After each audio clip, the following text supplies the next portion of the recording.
ने कोरोना बीमारी को एक्ट ऑफ गॉड बताया है।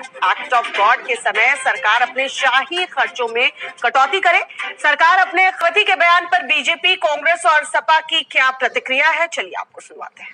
सदियों के बाद कहीं कुछ ऐसी परिस्थितियां उत्पन्न होती हैं, इतनी विषम परिस्थितियां हैं जिसमें जनता के साथ सरकार को खड़ा होना चाहिए। और अगर स्कूल प्रशासन बच्चों की फीस माफ करने के लिए तैयार नहीं है और उनके भविष्य की अनदेखी करता है तो कम से कम बाल्य स्वरूप सरकार को इसकी अनदेखी नहीं करनी चाहिए और सरकार को एक कल्याणकारी राज्य की अवधारणा के साथ उन बच्चों की फीस को अपने राजस्व से भरना चाहिए ताकि अभिभावकों और इस देश के बच्चों के भविष्य का कल्याण हो सके। ये कोरोना एक वैश्विक महामारी है, इससे समूचा विश्व परेशान है और भारत भी इससे बुरी तरीके से प्रभावित हुआ है।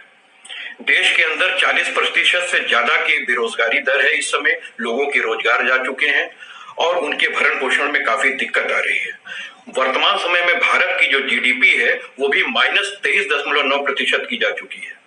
देश में गहरी आर्थिक संकट छाया हुआ है। ऐसी स्थिति में जो हमारे देश के नागरिक के बच्चे स्कूल में पढ़ रहे हैं वो अभिभावक स्कूल फीस जमा करने में अक्षम हो चुके हैं।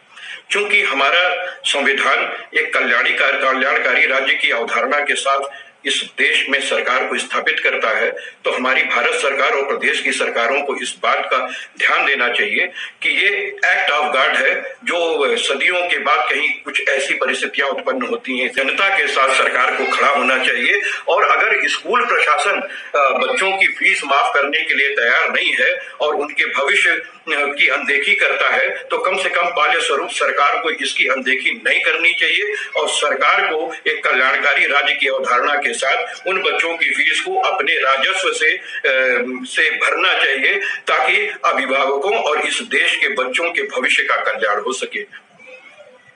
और जब अभिभावक स्कूली फीस को लेकर सड़क पर उतर रहे हैं तो सरकार उनको लाठियों से पिटवा रही है। दुर्भाग्य है, भारत एक कल्याणकारी राज्य है। ये सरकार की जिम्मेदारी है कि लोगों की फीस और जो उनकी सामान्य जरूरतें हैं उनके प्रबंध के लिए न्याय योजना की तरह स्कीम लागू करें, जिससे अगले 6 माह तक उनको कम से कम 10,000 रुपए दिया जाए ताकि वो अपनी जो सामान्य जरूरतें हैं और उसके चाहे उसमें फीस हो या अन्य आवश्यकताएं हो उनको वो पूरा कर सकें। मायावती जी का ट्वीट करना तो ठीक है, बनता है, लेकिन सरकार भी सोचेगी। अगर कुछ ये लगता है कि हाँ कहीं से हम खर्च करके फीस की व्यवस्था हम करा सकते हैं तब तो सरकार को जरूर कराना चाहिए। मैं कहूंगा मायावती जी की बात सर्वोपरि है, लेकिन ये भी तो सोचे कि अगर जो विद्यालय खोल के बैठा है, जो भी स्कूल खोल के बैठा है, उसका भी एक प्रबंध तंत्र में कितनी नौकरियां हैं, कितने लोग उसके साथ जुड़े हुए हैं, कितने लोगों की अगर फीस नहीं आएगी तो कहां से वो उन लोगों का करेंगे। फिर यही विरोधी लोग कहते हैं कि बेरोजगारी हो गई है देश में, सरकार कुछ नहीं कर रही है।